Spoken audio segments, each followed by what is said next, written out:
I think I'm quite ready for another adventure. No, man, let me take a look at that map right quick. Because we're tired of being the trail donkeys, acting like you some one-man GPS. Damn it! We lost! I'm hopelessly lost! Is this what day is this? Hi, hello, hi. Well, it is Monday, and I, first off, want to apologize for potentially how horrible the sound was last week on the podcast. I decided to try some new things, and they went horribly wrong. So I'm trying new things again. And you know what I'm going to do? Gonna post it, and it is what it is. So there we are. So what are we going to talk about today? Last week we had a little bit of story time, which was fun, you know. But you know what? I feel like you're all wanting to learn something. I like to learn things. I like to read books, typically fantasy books. But I like to read things that educate me and expand my mind. So let me just expand your mind just a little bit, or at least maybe give you a bit of a little heads up, maybe a warning about what to expect when traveling. Now, granted, I'm sure some of you have traveled, and this is just going to be like, just, you're on board. You're like, yep, oh, I know, Ryan. I know. Fully aware. But you know what? Sometimes, in solidarity, people, sometimes we, experiencing, talking about these things, relating with someone, it's therapeutic. But for the rest of you, looking to go on your first trip, not your little weekend trip where, you land, you're there. You land, you're there, you walk around, back to the hotel, back on the plane, back home, life goes on. I'm talking about the multi-city trip, the multi-country trip, the long trip, the ones that involve planes, trains, and automobiles, and buses, and walking. Yes, the misconceptions about time spent while traveling. Now, if all you've done, which is fine. Now, if all you've done are 3-day trips, maybe even a week trip. Wow, week trip, pretty good. Not many people have gone anywhere for an entire week. But if you're looking to take advantage of your time in another country, real quick, so if you're going to Europe, okay? Now, if you're going to Europe, you only got so many days off that you can take. You're like, I want to go to London. I've got 5 days. I'll do 3 days there, 2 days somewhere else. You're going to pack it all in. Okay, well, you may not need to worry about it too much. But if you have the opportunity to expand your time in a place, honestly, budget-wise, it makes more sense. We talked about that in saving money for traveling and all that kind of thing and budgeting. It makes more sense to, if you can manage it, to do 2 weeks or 3 weeks or a month or however long you can to go and, make the one-way flight, or it's a round trip, the one-way flight, and then hit up as many places you can, not overextending yourself, as I've learned and how I will now adjust all my future trips, is to not, spread myself too thin and exhaust myself with trying to hit as many places as possible. But there's a middle ground, okay? You don't need to really spend 3 weeks in Paris. You don't. Or London or Berlin or any of those places. Rome, you just don't. Okay, now if you just feel like living in these places for a while, that's different. But honestly, typically, 3 days, that's 3-4 days, that's pretty solid. So if you can manage 2 weeks, and you can give each major city that you want to visit 2, 3 days, 4 days, that's the way to go. But depending on how far these places are, you're going to spend quite a bit of time doing nothing. Yes, that is the unspoken reality of travel. Backpacking specifically. Backpacking, or, again, traveling from country to country, or long trips between cities, is the time spent doing nothing. Typically, you'd assume that, when you go on a trip, you're like, oh, we're going to go here. Oh, it's going to never end. The fun is, it's not Disneyland, people, okay? Or it's not a 24-hour McDonald's. Things are always open. Things are always available to you. There is going to be considerable amounts of time where you're going to sit there, whether it be on a train with no entertainment other than yourself, or walking a very long distance, which you avoid if you can, unless you like that sort of thing. It's brought me some fun stories, but it's also brought me some nightmares. Or, again, waiting, getting to an area, you're taking a plane. Oh, the plane's quick. The plane is quick. You got a 8-hour bus ride or train ride versus a 1-hour flight. It's like, oh, that's faster. Sure, the travel time's faster. And I guess technically, when you take out, the time spent on the bus or train, no matter what, it is technically faster. But you're going to have to get to the airport early. You're going to be sitting and waiting. And a lot of other countries, the flights aren't quite as, not so much in Europe, but maybe a little more in Asia. The flights aren't as spot on. It's not 3 o'clock planes in the air. There are delays. And again, or in layovers. So I mean, just on this last trip, I mean, for me, the king of occupying dead time in my life was when Matthew and I went and did our Europe trip. It was a couple months, and there were considerable amounts of time of doing nothing. Not because we chose to do nothing, but that's just what it was. You want to get from one city to another. What do? You took a bus. It didn't make sense, or a train. But it doesn't make sense in Europe to fly everywhere. The transportation is too convenient, and it's plentiful, and it's budget friendly. It's just easier, at least it was for us, to just, and honestly, we were having a very spontaneous trip of, all right, we're down to the city, let's go. Everything wasn't planned to a T, and if you're going to do the flights, which could be cheaper, you have to plan everything to a T. You have to have every day planned out, which is what I did in Asia, and I don't think I want to do that again, to be completely honest. I liked leaving a city when I was done with a city, not because I had to leave the city, because I had a flight planned or a train planned. More often than not, in Europe, if you want to do the buses and the trains, you can book it the night before, day before. So, but that will come with 6, 8, 10, 12-hour rides. And when you're with someone for this long, you think you'd run out of things to say. You kind of do. I mean, you kind of do. But at the same time, as you're going through the trip, you're creating new conversational, topics. When you go to a new city and you experience 3 days of things, those are now 3 days of things that you can discuss and talk about and break down and dissect. And as long as you're both, conversationalists and maybe, I'm not going to say deep thinkers. I'm not going to say I'm a deep thinker. But let's just say, kiddie pool, at least. We can all get in the kiddie pool of thinking and, breaking down things. So on a train, granted, you're right next to people. Same thing with the buses. I wanted to give you some ideas of how to fill your time. Now, this goes for anything, whether it's walking, airplanes, anything like that. Just expect typically to have way more time doing nothing than you'd expect. When Matt and I were in Europe, we had a deck of cards. Thank God. Well, I'm sure we could have found a deck of cards. But if I could recommend one thing to anybody going on a trip, is bring a deck of cards. I've always wondered, who is it that came up with all these card games? I only know a few, honestly, but I have some friends who they know, I feel, like a dozen card games, and they're wonderful, and they're interesting, and I forget them as soon as I finish playing them and have to be retaught.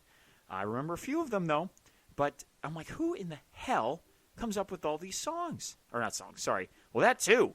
Some of the old folk songs and old riddle. Anyways, back to the games. Card games. Who the hell sits down and comes up with these card games?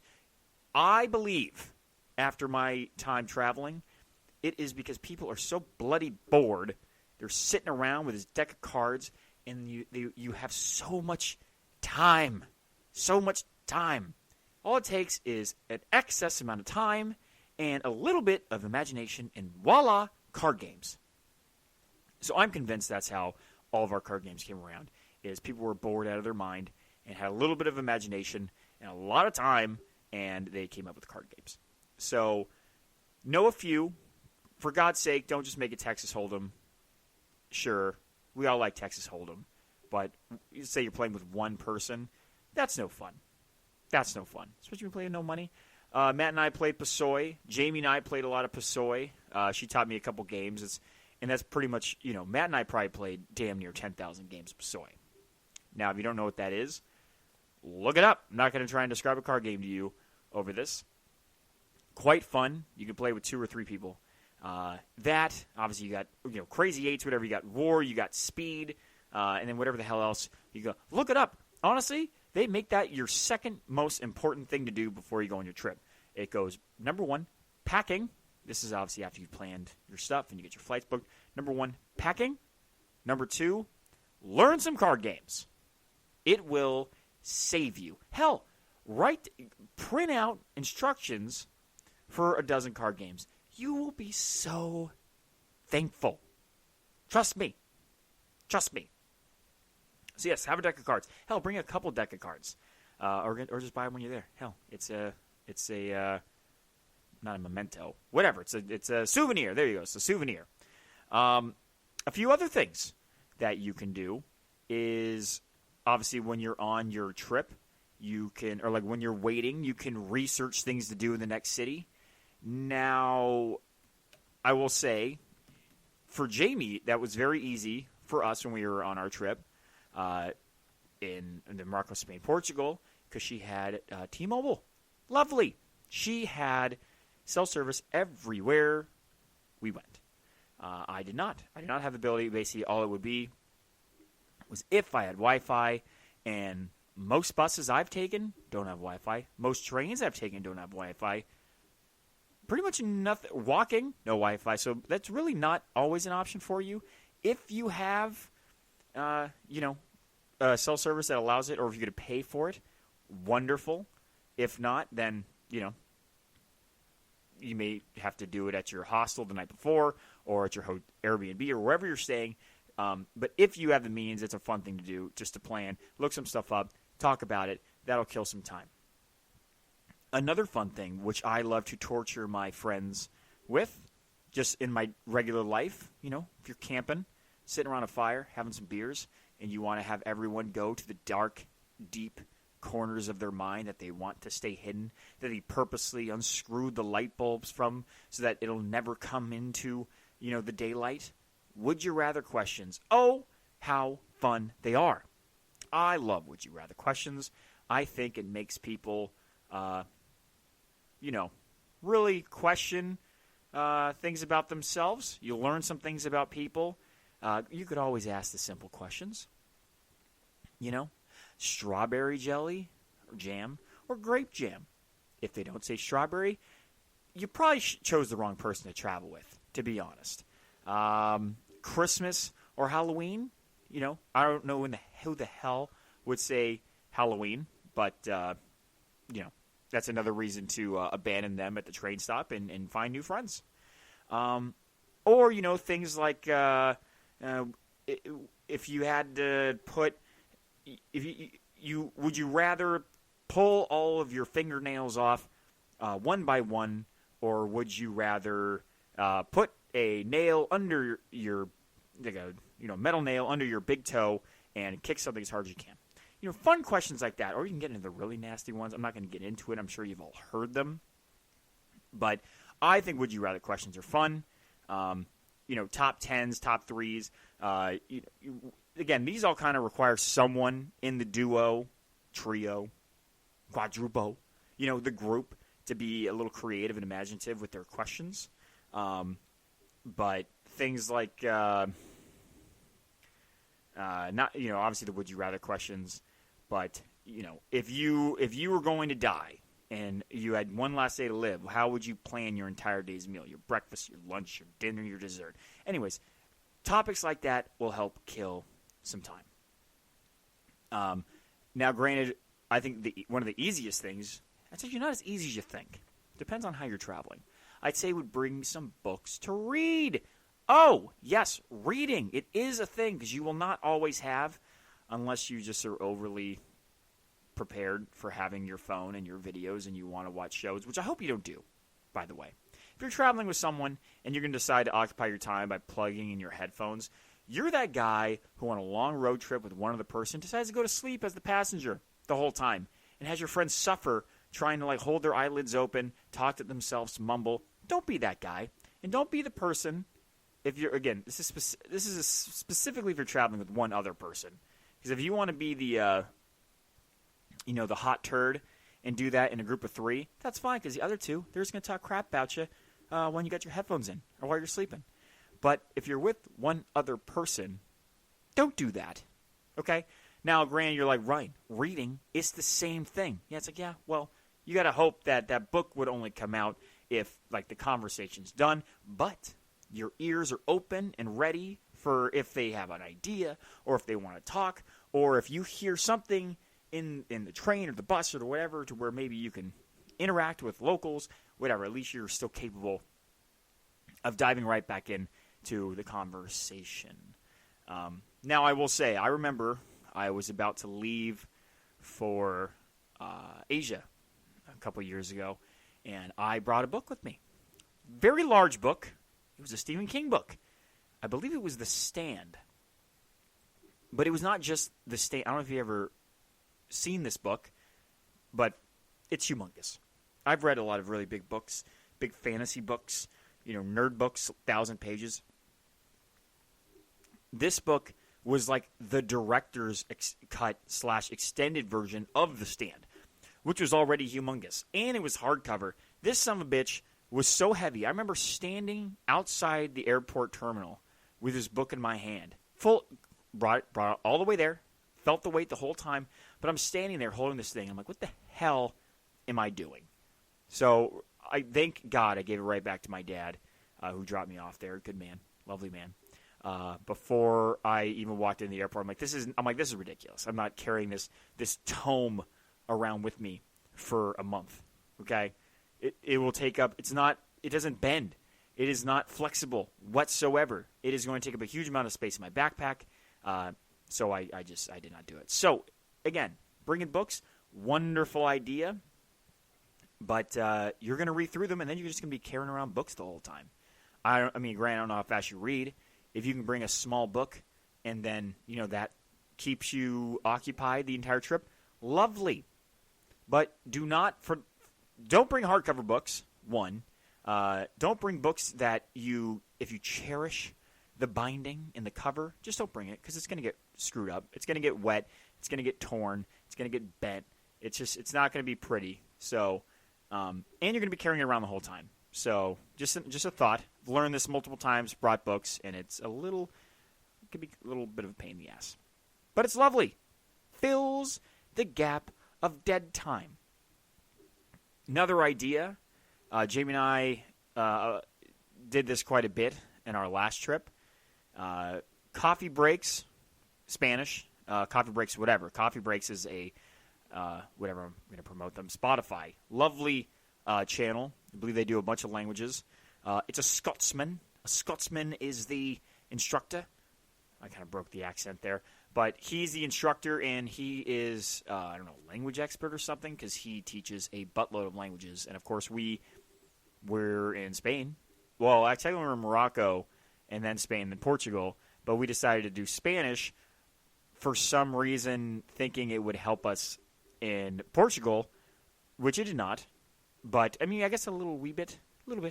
But, whatever. We want to learn Spanish. And so we picked up a little bit on it. I was utterly useless in Spain. Thank God for Jamie taking some Spanish classes. But if you can play it while you're driving. And, again, I don't know if you're driving. If you're driving, that's a lovely thing to do because you're talking the whole time because it's having you work it out. It's not just listen to it. It's like you're constantly repeating back and forth. It's fun. You're learning something. And then hopefully you can use some of it in the country that you're in. How fun, right? Yes. Same thing with train, bus, airplane. You can, I'm pretty sure on Spotify, I'm sure you can find it in other places, but I just know it's on Spotify. You can pre-download it and then listen to it wherever you are, regardless of the need for service. So you can do that at wherever you're staying that has Wi-Fi before you go out on your travels. That is what you can do. And I would obviously bring 2 headphones. Don't make everyone on the bus, train, or airplane hate you by playing it on loud. Don't be that guy. Just, 1 headphone each ear. Actually, that's going to kind of suck because the whole purpose of it is you're supposed to be talking out loud. But screw it. Whatever. People are talking on it anyways. People are just going to think you're a crazy person by saying, like, banana car, how fly dog love, in their local, brokenly in their local language. They're going to think you're weird, and you probably won't make any friends that way because they don't know you're trying to learn their language. They just think you're crazy. But, whatever. You're going to meet other people who will accept you for who you are. One other option, sleep. Yes, sleep. Oh, it's lovely. When I was in Europe, utterly broke, poorly planned on my part, but, great learning experience. We basically planned I'm pretty sure I mentioned this before, we planned every one of our trains and buses, which is basically the only thing we take. We never rented a car, because hence broke. So we would book all of our trains and buses as overnight trains and buses. This would give us the entire day to hang out and have a good time and do whatever, and then not have to pay for lodging. It didn't make sense to us because, again, everywhere we're going, it's a long ride. So there was no sense for us to get a hostel for the night just to wake up and spend the entire day busing just to land and get in another hostel. So for us, we just skipped the hostel altogether. We allowed the 6 or 8 hour bus ride to be the night ride, to be the hostel stay essentially. And we would sleep on the bus. And it was great. Now, granted, you don't sleep well, you just don't. I sleep. My good friend Sean says that I could sleep naked on a rock in the desert. I can sleep anywhere. It's a skill of mine. It's led to many awkward classroom encounters of teachers kicking my desk and slamming the books down and people laughing. But, it comes in handy. It hurts me sometimes, but it comes in handy, which is I could sleep on these buses. But I don't care how well you sleep unless you're drugging yourself. And even then, it's been shown you're not really getting good sleep when you're taking that Vicodin. It might help cut the time of the 16-hour flight, but you sure as hell aren't getting quality sleep. But whatever. Sometimes, if it's an 8-hour bus ride, you can only play so many games of Pasoy. You can only play so many would you rather questions or ask them, or eventually you're reading a book and you realize you've read 10 pages, you don't remember any of it because you're so damn tired. Go to sleep. Go to sleep. I'm telling you, it's great. And so again, really quick, going with all the different modes of transportation, I don't really have one that's particularly better. I think I now have chosen planes when you're on your trip. When you're on your trip, and it's not getting there, getting home, but getting around there, city to city, perhaps country to country. Planes are by far and away my least favorite way of getting between them. Least favorite. I do not enjoy going through the airport terminal. Again, mixed with delays, and getting there is always a bigger pain in the ass.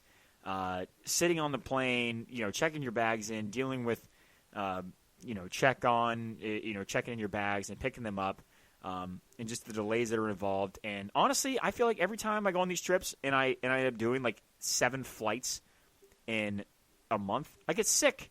I don't know why. Perhaps it's because I'm sharing the air with a bunch of strangers, carrying whatever, and I don't know, maybe I got a weak immune system. All I know is that, and it's more stressful. I don't really get stressed, but if I had to choose which one was the most stressful, I would definitely say the airplane, the entire process of getting on the airplane. Now, granted, sometimes you don't have a choice. If you're in Asia and you're trying to jump from country to country, you really can't take a train sometimes. Whether, the infrastructure just isn't there to support a quick train. There's no there's bullet trains, in China and, Japan, stuff like that in other countries. But like where I've been going, the trains are very old and they're very slow. I would not doubt. Never mind. I'm not going to say it. I'm not going to say it. All I'm going to say is that you sometimes you just got to take the train or the plane. Sorry, sometimes you have to take the plane. It is what it is. But if it is feasible and reasonable to take a train, that's my favorite. That's my favorite. I was able to, in Thailand, do an overnight train, which is like going back to the OG Europe days and using my train as my night stay. My day would have been coming to an end anyways. I probably would have been heading back to my hostel, but instead I headed to a train station and took an overnight train where I met lovely people, which became my partners in crime for the next city I was in. So, and then obviously I had a bed, an actual bed, very small bed, and not the most comfortable, but it sure as hell is more comfortable than an airplane seat in the process of going back and forth to the airport. So, trains are my favorite. Planes are my least favorite. Buses can suck. Buses can be cool. It kind of depends. Again, all of these are going to have their own mix match, up and downs. But buses, most countries, regardless of how good or poor their train system is, their buses are going to be pretty similar. They'll be fine. Big, comfy seats.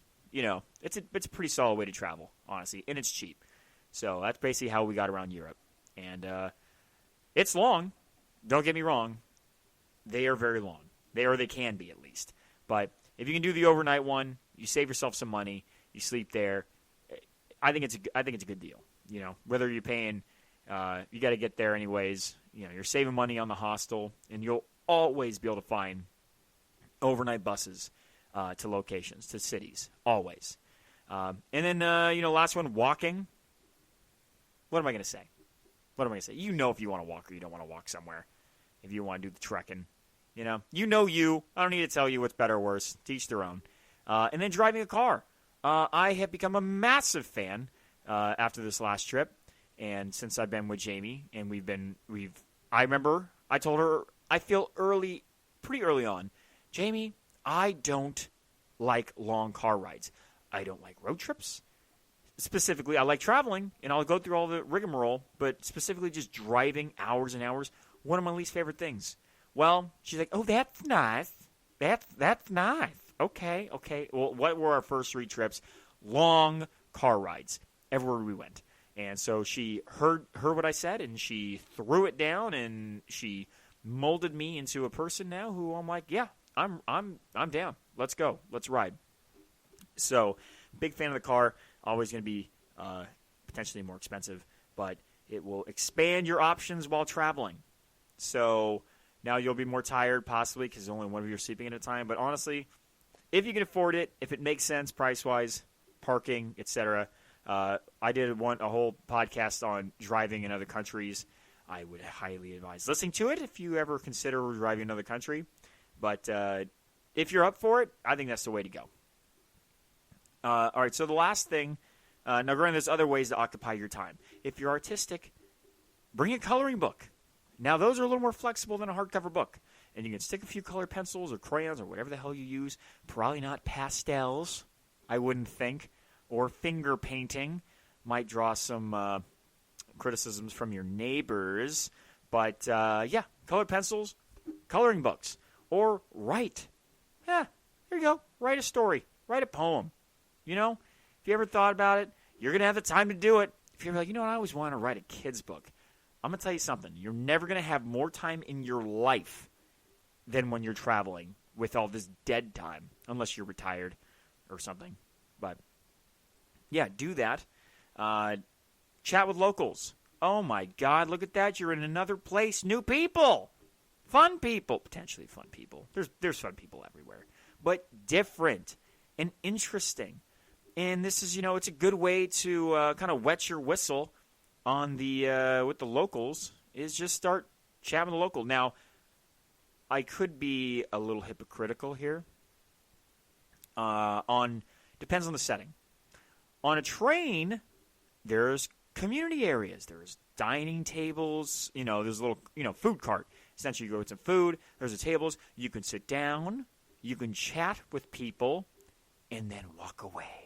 You can walk away, go back to your little bed. Again, little, very little. Just know this. If you're a large individual, good for you. Don't get the top bunk and don't expect to share it with another person. They are very tiny. Anyways, but yes, on a train, you can do this, and then you can leave them. My goodness, the flexibility here. On an airplane and on a bus, I'm not going to lie, I never talk to strangers. I do like strangers, by the way. I love meeting people, hence why I stay in hostels. At least multiple times on every trip, no matter what my financial situation is. I will stay in a hostel because I want to meet locals. Because they're fun. They're just meeting new people. It's interesting. It's exciting. Especially if you're traveling on your own, you better get good at it. But when you're on an airplane or you're on a bus, you have no option to leave. Not really. There's only so long you can go to the bathroom and sit there and just pray that the person's asleep when you walk back to your seat, or just try and kill time. At some point, the stewardess is going to tell you, get the hell out of the bathroom, because you're certainly up to no good. No one takes that long to go number two. I have had conversations with people on buses and airplanes. I will say the ones that I thoroughly enjoy are certainly outnumbered by the ones that I immediately regretted getting into. You can't escape. That's my thing. Okay? To each their own. If you are very, what's the word? Not patient, but if you're very, I'm not going to say I'm not accepting, but I will say I get annoyed with certain types of people, particular types of people, very quickly. Not most people, just particular types of people. And it just so happens to be quite a few of them, or I just have poor luck running into these people. The know-it-alls, the person who thinks they're funny, but they're not funny. Not fun. Don't like those. There's a few things. The obnoxious ones. I don't feel like on an 8-hour bus ride or a 5-hour plane ride, looking to my neighbor and saying, "Hey, how are you?" And then they actually tell me how they are. They tell me about their wife who yells at them and is unkind to them, how their kids are needy, and how they actually really into this girl at work or whatever it is, or how they hate our president or love our president or whatever the hell they're going to talk about. That's where I'm like, oh, no. Oh, no. And then you're trapped. I'm not going to – you can't be an a-hole and just stop them and go to sleep. I mean, you could. But, like, for me, I'm like, if I am willing to open up the door and let someone in, even just a toe, if I see what's connected to that toe and it's something I don't like, I did this to myself, and I now have to suffer the consequences and talk to them the whole trip. That's what I did to myself. I earned this, or I brought it on myself. So what do? I have headphones. I have headphones in my ears. No music, nothing's coming out of it. Why? Because I have AT&T and I have no cell service in these countries, so there's nothing happening. But it is, it sends a very clear signal to those around me. Unfortunately, I am not interested in chatting.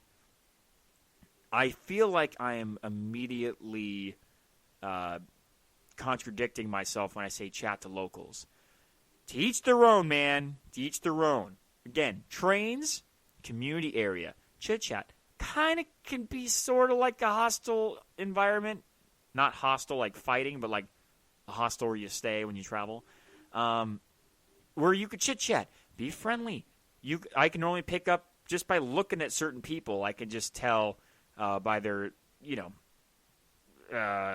not their posture and the way that they move when they talk. I can kind of tell the vibes of the ones who I'm feeling a little more laid back and chill and be more easy to talk to, and those are the ones I go sit with. On a plane or a bus, you sit next to who you're sitting next to, and you got to talk with whoever they are. So, honestly, I'd rather avoid it. But be the bigger man or lady or the whatever, and, if you want to talk to people on the buses and the airplanes, feel free. There could be good things. Anyways, so that's that. I have one more recommendation. This is beyond just a killing the dead time while traveling, but, I mean, that's primarily probably when you're going to do this thing, is to journal or diary. And for men who are like, I don't do that. That's a ladies' game. Call it writing down your deep thoughts or something. Justify it for yourself, man. Trust me when I say that I don't care how good you think your memory is, you're going to forget humongous chunks of your vacation. Yes, trip, adventure, whatever you want to call it, you're going to forget. It's inevitable. There's just too much going on. Once the baseline is set to where you are traveling, first 2 days, you're like, holy crap, I'm in another country, I'm doing things. Adventure, everything you see, you're like, oh my God, look at that, amazing, wow, crazy. But, you know, and after a few days, that is the baseline. You are now traveling. You're in another country. Things are going to look slightly less, I'm not going to say like you lose the beauty of what you're seeing, but it's not so standoutish. It doesn't create such an imprint in your memory. You're going to want to write things down. At the end of every day, sometimes you won't be able to do this. When I went to Europe, I journaled every day. Now, I didn't do the writing every day, unfortunately, because there's just stuff going on, busy days, drinking too much. But what I try to do is definitely whenever I had these dead times while traveling, I would certainly write down. I'd try and catch up on 2-3 days. My memory would be fresh enough to remember 2 or 3 days. If it got to a week, it's just you're screwed. You're screwed. But try and do it every morning. What I like to do, I typically wake up early. I'd go down to the hostel kitchen area. Why do I feel like there was no coffee?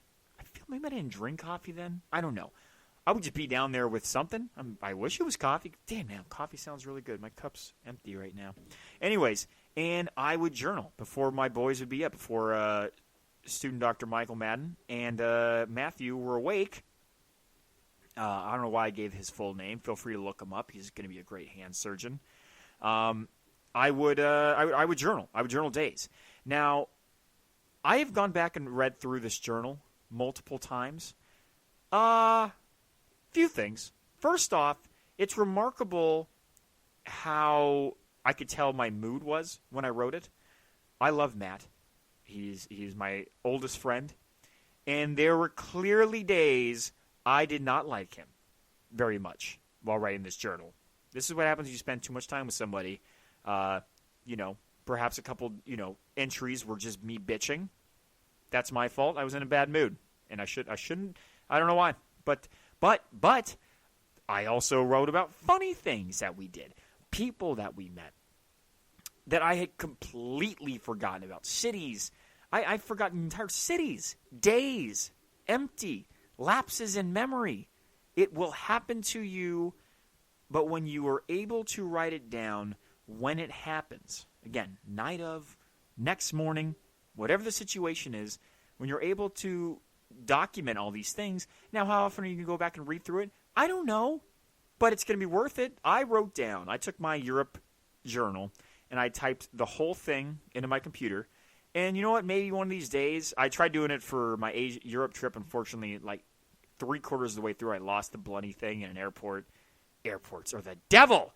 Anyways, so unfortunately, I do not have it written down for that, and there's no possible way in hell I could go back and try and remember every day that happened and the people that I met. I remember the key ones. Etska, Tilly, Nicholas, and whoever else. Anyway, so clearly those are my 2 favorite. So maybe I'll put them all together. Jamie journaled for our Morocco, Spain, and Portugal trip. It's obviously going to have a very different narration style, or at least a tone to it, because I don't know how much of our blogs you've read of my writing or Jamie's writing. I think that she tries her hardest to come in and turn my blogs from being like a little sharp, stabby tone to a little more flowery and sweet. So I'm sure hers is going to be lovely. And I'm kind of curious to see what kind of horrible things she wrote about me. I've yet not read it. I feel like if it's a diary, by the way. Real quick. It's a diary. Are diaries all secret? Are journals allowed to be read by everyone, but diaries are only allowed to be read by the writer themselves? I don't know. So I hope hers is a journal, and then we can then make possibly a book of all of our journaled experiences. So, again, you will forget things. It is inevitable. Just take the time, bring a little book, bring a couple extra pencils. Pencils. Promise you'll be happy you brought pencils. And then journal.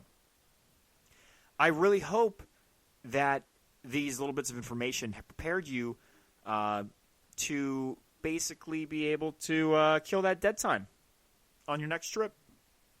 You know, airport layovers, 8-hour bus rides, 12-hour bus rides. You know, driving for 10 hours. Jamie and I drove I think it was like, what was it, 9 hours to Mirzuga, 8 or 9 hours. That's a long time. Now, we used the first couple. We obviously can't be playing cards while you're driving, so we had to do it all the talking ones and the Spanish ones, all that stuff. But there are ways, people. And you know what? I'll tell you right now. It's not the exciting moments of your trip that are going to show you things about the person you're traveling with. Because when a beautiful thing happens, when you're in front of the Coliseum or in the Coliseum, when you see a beautiful work of art next to the person you're traveling with, you're going to appreciate it. You're both going to be like, wow, that's awesome. The big moments are the ones that, you could take almost anyone with you and have an enjoyable experience with. It's the dead times. It's the 12 hours of nothing where all you have to occupy yourself is the person across from you. That's when you find out that's the person you want to keep traveling with. And honestly, if you're dating that person, that's the person you know you can marry. If you can spend that many hours with someone and not fight often, I'm not going to say not fight at all, then that is a good person. I remember, quick side note, I remember my little brother years ago. He was debating between two girls. How nice must that be? He didn't have a, oh my God, she likes me. This is incredible. It was, hey man, I got all these girls here. What? I don't even know which one to choose. I got this one or this one. Whatever. I don't know what I'm feeling. Unique. Never. Anyways, so I told him, I'm like, Connor, whichever one you can sit. If you could sit in a room with nothing to do, couldn't touch her, no touching. No touching for 8 hours. No TV, no music, and all you could do to entertain yourselves was talk to each other. Whoever it is that you think you could do that with, that is who you should date, and honestly, that's who you should travel with. So you're going to learn a lot about your travel buddy and the likelihood of you ever traveling together again, and that's just going to be a little extra, a little cherry on top of the end of your trip. So, yeah, I hope you enjoyed this. I hope you learned something, and I hope you're, for the love of God, not going to take don't take this with a grain of salt. Take it with everything I said. Take it to heart and bring cards and come up with some fun. You don't need to bring up topics. If you need to write down topics beforehand, then that's I think you're doomed already, or your partner's doomed already. But you're going to be good. You're going to be okay. You're going to go on an adventure, and you're going to fill that time, and you're going to learn a lot about your travel buddy. You'll never get close to them.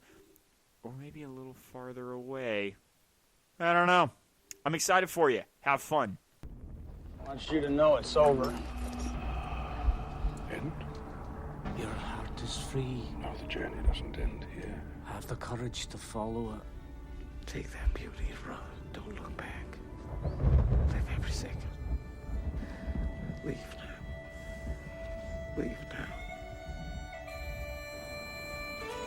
Bye-bye, boys. Have fun storming the castle. Think it'll work? It would take a miracle. Bye-bye.